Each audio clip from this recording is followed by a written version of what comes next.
ಇದಕ್ಕೆ ಭಾರತದ ಪ್ರಜೆಗಳಾದ ನಾವು ಭಾರತವನ್ನು ಸಾರ್ವಭೌಮ ಸಮಾಜವಾದಿ ಜಾತ್ಯತೀತ ಪ್ರಜಾಸತ್ತಾತ್ಮಕ ರಾಜ್ಯವನ್ನಾಗಿ ರೂಪಿಸುವುದಕ್ಕಾಗಿ ಎಲ್ಲ ಪ್ರಜೆಗಳಿಗೆ ಸಾಮಾಜಿಕ ಆರ್ಥಿಕ ಮತ್ತು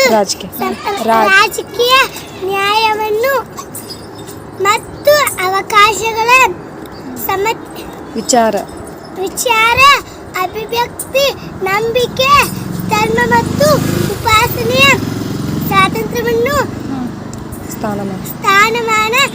ಮತ್ತು ಅವಕಾಶಗಳ ಸಮತೆಯನ್ನು ದೊರೆಯುವಂತೆ ಮಾಡುವುದಕ್ಕಾಗಿ ವ್ಯಕ್ತಿ ಗೌರವ ದೇಶದ ಏಕತೆ ಮತ್ತು ಸಮಗ್ರತೆಗಾಗಿ